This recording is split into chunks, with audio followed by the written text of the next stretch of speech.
et heureux.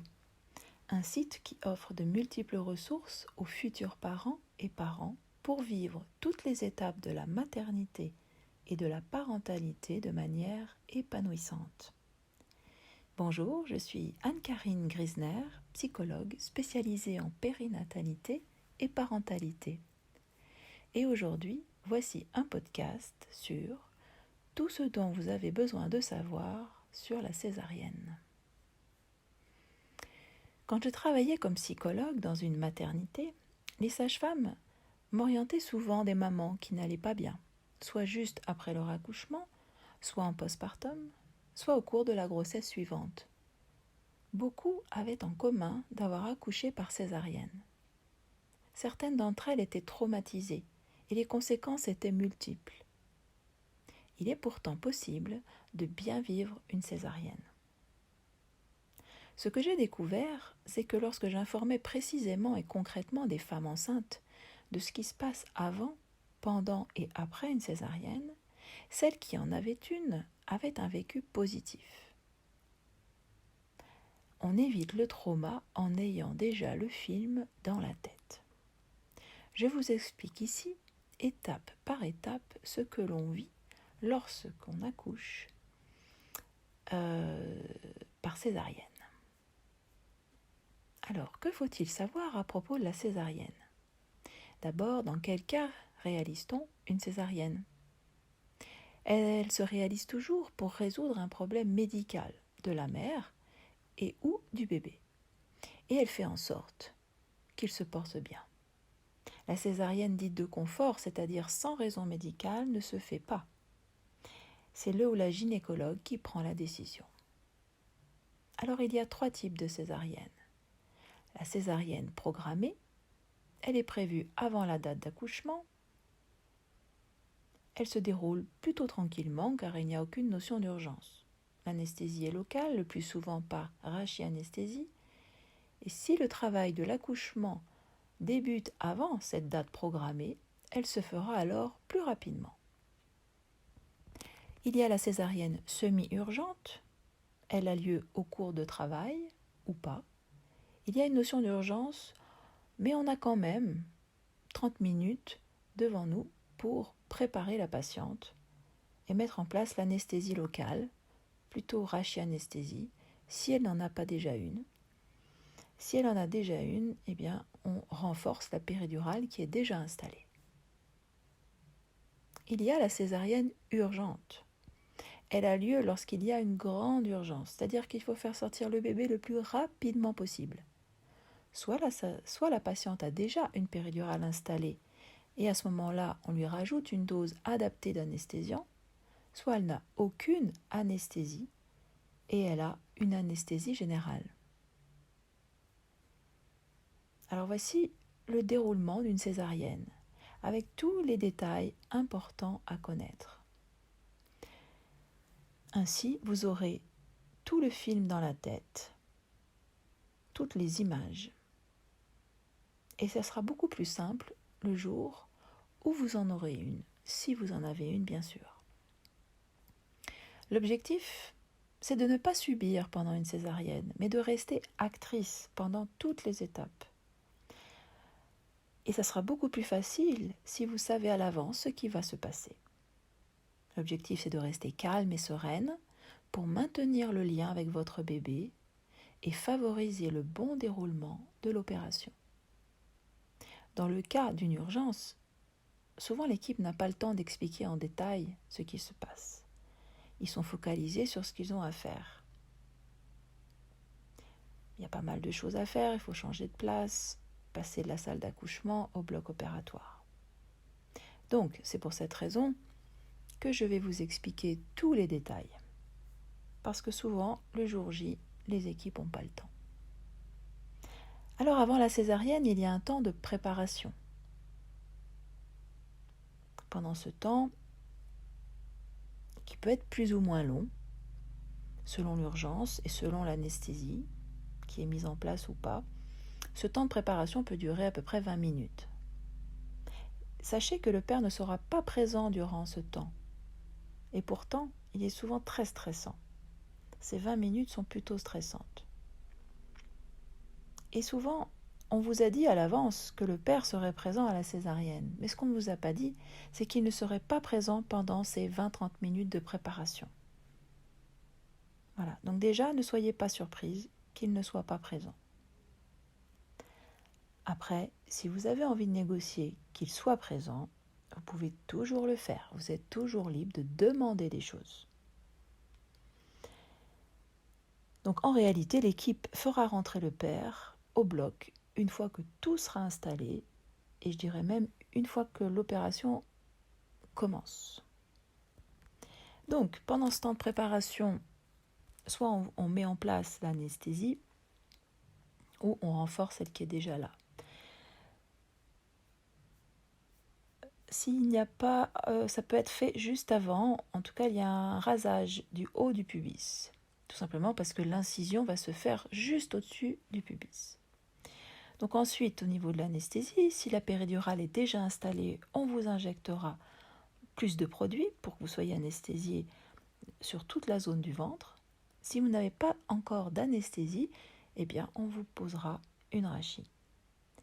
Si vous avez des contractions intenses et douloureuses, demandez bien à l'anesthésiste d'attendre que la contraction passe pour que ce soit beaucoup plus facile de ne pas bouger pendant qu'on vous fait la pause de l'anesthésie.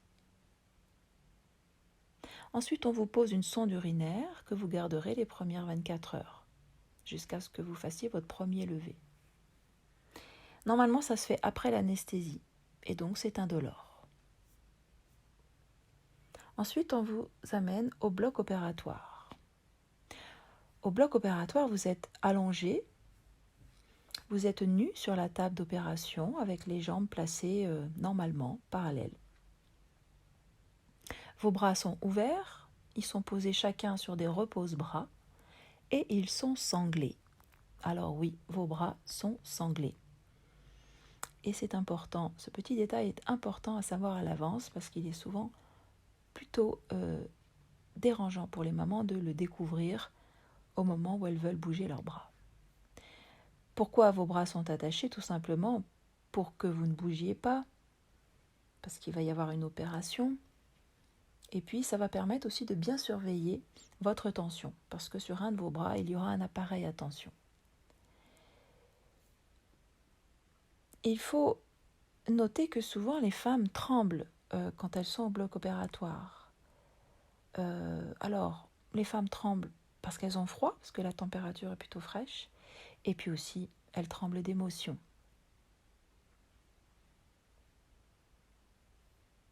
Donc, le bras sur lequel il y a l'appareil à tension ne doit pas bouger pour que la mesure se fasse bien. Ensuite, on vous pose un cathéter sur le dessus de la main. Ça permet de vous injecter un produit rapidement en cas de besoin. C'est pendant ce temps de préparation que vous pouvez faire vos différentes demandes. Par exemple, je vous invite à demander au gynécologue et à l'équipe s'il est possible de baisser le champ, c'est-à-dire le grand tissu, qui est posé devant vous, et de vous relever la tête lorsque bébé viendra juste de naître, afin que vous puissiez le voir. Demandez à la sage-femme qui accueillera votre bébé de bien vous le présenter, de manière verticale et à bonne distance, afin de faciliter votre vision et de permettre une rencontre yeux dans les yeux. En effet, le premier regard entre vous et votre bébé est vraiment conseillé par le pédopsychiatre Dr Delassus. Donc demandez bien à la sage-femme de le positionner et dites-lui pourquoi. C'est pour que vos regards se croisent. Demandez-lui aussi de ramener votre bébé après le premier soin. Donc, pendant que vous êtes recousu, afin de faire du pot à pot avec votre bébé. Et demandez-lui aussi qu'elle vous le ramène en salle de réveil. Prenez le temps de lui expliquer clairement votre demande de limiter la séparation avec votre bébé. Et vous pourrez faire tout ça que si vous êtes calme, bien sûr. Demandez à l'anesthésiste de bien vouloir vous détacher le bras qui n'a pas l'appareil à tension au moment de la présentation de votre bébé, afin de pouvoir le toucher. Il sera d'autant plus d'accord si vous êtes calme. Pendant ce temps-là, on continue de vous préparer.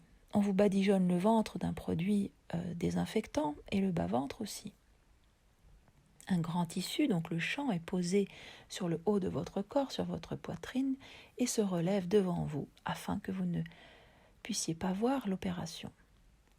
Pendant ce temps de préparation, si vous avez tout ce qui est en train de se faire, vous savez tout ce qui est en train de se faire parce que vous l'avez préparé à l'avance, vous pourrez être calme et en confiance. Je vous invite à respirer tranquillement et consciemment, tout en restant connecté à votre bébé, même si le fait de ne plus rien ressentir au niveau de votre ventre peut être perturbant. Ainsi, vous l'oxygénez correctement. Vous pouvez aussi, si vous le sentez, penser à lui et en pensée, vous pouvez lui parler, c'est-à-dire vous allez pouvoir le prévenir de ce qui va se passer, qu'il va bientôt naître, il y a quelqu'un qui va le sortir de votre ventre. Comme ça, lui aussi sera préparé. Alors, quelqu'un ensuite va vérifier que l'anesthésie a bien fait son effet et va vous demander si vous ressentez quelque chose à chaque fois qu'on vous pique un petit peu le ventre avec un petit objet. Bien sûr, dites librement si vous ressentez quelque chose ou pas.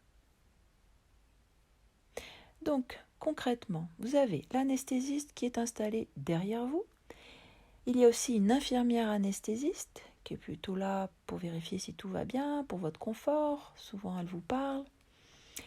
Il y a le gynécologue et la sage-femme de l'autre côté du tissu, du champ.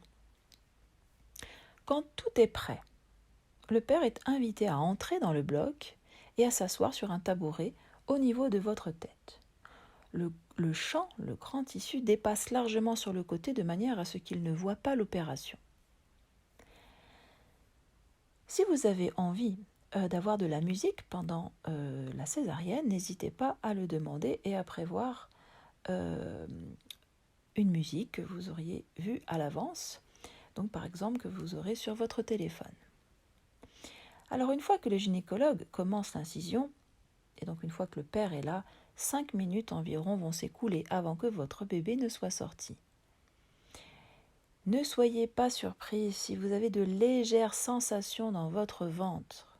Il ne s'agit pas de douleur, mais vous allez percevoir des mouvements. C'est assez étrange comme sensation, surtout si on ne les a pas anticipées. Donc tout ça, c'est normal. Le mieux, c'est de bien rester connecté à votre conjoint, de vous regarder, peut-être de vous parler. Si lui aussi il a été préparé, il saura comment faire et il pensera à vous parler. Sachez que certains gynécologues vous expliquent ce qu'ils font pendant l'opération et d'autres sont plutôt silencieux. Dans tous les cas, n'hésitez pas à poser des questions ou tout simplement à vous exprimer. Rien ne vous en empêche. Quand votre bébé naît, eh bien, vous allez entendre des petits bruits de bouche. Peut-être qu'il pleurera, mais peut-être qu'il ne pleurera pas. La sage-femme, elle va l'accueillir dans une serviette, puis elle va faire le tour du champ et viendra, s'il va bien, vous le présenter. Dans certaines situations où le bébé a besoin de soins d'urgence, il ne vous sera pas présenté. La sage-femme ira directement sur une table de soins pour y donner les premiers soins à votre bébé. La rencontre sera brève, mais elle pourra être de qualité, surtout si vous avez demandé au préalable à la sage-femme de vous le présenter correctement et si vous êtes calme. En espérant que votre bras soit détaché, permettez-vous de le toucher. Ensuite, la sage-femme, elle posera votre bébé donc sur une table qui se trouve soit dans la même pièce, dans le bloc, soit dans une autre pièce. Et elle fera le premier soin. Souvent, on met un petit tuyau dans la bouche du bébé qui aspire le liquide. Les bébés qui naissent par césarienne, en fait, ils n'ont pas eu les poumons comprimés, comme c'est le cas lors d'une naissance naturelle. Du coup, ils ont besoin de ce soin après leur naissance pour aider à éliminer le liquide. Ce soin ne dure qu'1 minute. Souvent, bébé pleure. C'est pas très agréable pour lui. Et le père est présent et il peut assister aux soins. Ensuite, le père ou la sage-femme ramène votre bébé et c'est le moment de faire du pot à pot. Ça dépendra des lieux. Parfois, ils accepteront, des fois pas. Je vous invite vraiment à insister, que vous et le père insistiez pour pouvoir faire du pot à pot. À ce moment-là, vous serez tranquille derrière le champ pendant que l'équipe et le gynécologue vous recoudra. Notez que certaines mères se sentent un peu étourdies ou nauséeuses pendant ou après la césarienne et peuvent ne pas se sentir disponibles pour accueillir leur bébé. Ne vous en voulez pas si c'est le cas. La rencontre ou le pot à pot se fera un peu plus tard, soit en salle de réveil, soit après dans votre chambre. À chaque fois, vous ferez de votre mieux en fonction de là où vous en êtes et de comment vous vous sentez. Si à un moment vous ne pouvez pas faire cet accueil, ce pot à pot, le papa pourra prendre le relais. Donc là aussi, c'est important qu'il soit bien informé à l'avance. Alors, une fois l'opération terminée, vous êtes amené en salle de réveil. Il s'agit d'un lieu où vous êtes surveillé parce que vous avez une anesthésie. Vous devez y rester en général 2h30. Demandez à ce qu'on vous amène votre bébé.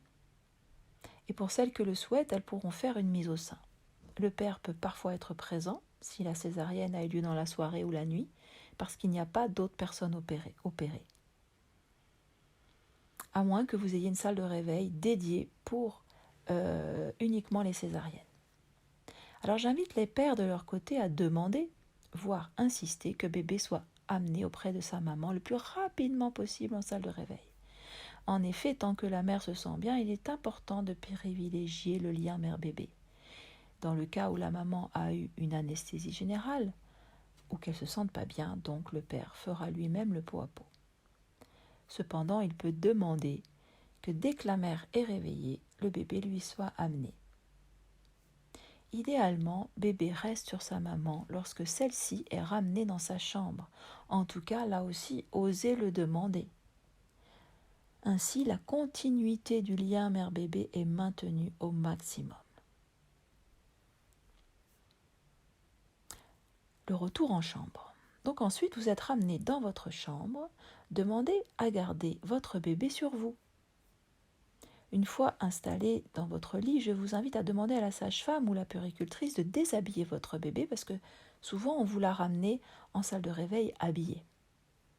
Donc, demandez à ce qu'on le déshabille tout de suite et pour pouvoir faire ou refaire du pot à pot. Ne le faites bien sûr que si vous en avez envie et que si vous vous sentez bien. Sachez que votre bébé ayant passé son temps d'éveil, en fait les bébés sont très réveillés pendant 1h30 à peu près après leur naissance. Donc maintenant qu'il a passé son temps d'éveil, il va dormir pendant plusieurs heures.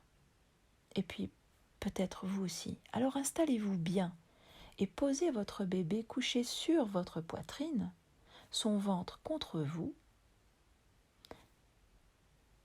Ainsi, s'il a des remontées de liquide, elles s'évacueront facilement. Entourez-vous d'oreillers à gauche et à droite afin de vous sécuriser, de pouvoir lâcher vos bras et de pouvoir peut-être somnoler. Sachez que vous allez rester couché 24 heures et ensuite la sage-femme va vous aider à faire un premier lever. Alors il est plutôt laborieux et douloureux ce premier lever, ce qui est normal. Et en général, on se lève et on se recouche. Les 3 premiers jours sont vraiment douloureux, malgré les antidouleurs bien sûr qu'on vous donne. Du coup, cette douleur va vous empêcher de changer la couche de votre bébé ou de lui donner son bain. Le moindre mouvement est plutôt compliqué. Par exemple, il vous sera souvent impossible de simplement prendre votre bébé dans son berceau ou de le poser à cause de la douleur. Vous dépendrez de votre conjoint ou de l'équipe soignante que vous devrez sonner à chaque fois que vous voulez faire quelque chose pour votre bébé. Par contre, vous pourrez lui donner le sein ou le biberon et vous pourrez le garder sur vous autant d'heures que vous voudrez. Il pourra ainsi dormir sur vous. Alors quelques conseils pour le retour à la maison après une césarienne. Bien sûr, vous aurez plus de détails dans un autre article. Le retour à la maison après une césarienne est différent de celui d'un accouchement par voie basse. N'oublions pas qu'il s'agit d'une opération. Or, la période post-opératoire est toujours très importante. Elle se fera sur 1 mois, période pendant laquelle il ne faut pas forcer physiquement afin de favoriser la double cicatrisation interne et externe. Cette période est aussi très importante pour le moral des mères. Alors gardez toute votre énergie pour prendre soin de votre bébé, pendant que quelqu'un d'autre s'occupera de l'intendance de chez vous. Ménage, courses, repas. Osez demander de l'aide pour le premier mois, surtout si le père a prévu de prendre son congé de paternité plus tard. Par contre, cette aide n'est pas en priorité pour s'occuper de votre bébé, mais pour faire le repas, des courses, le ménage. Vous avez déjà dû laisser votre place pendant quelques jours à la maternité. Et même si vous êtes fatigué et que vous vous couchez, gardez votre bébé près de vous et faites les soins allongés s'il le faut.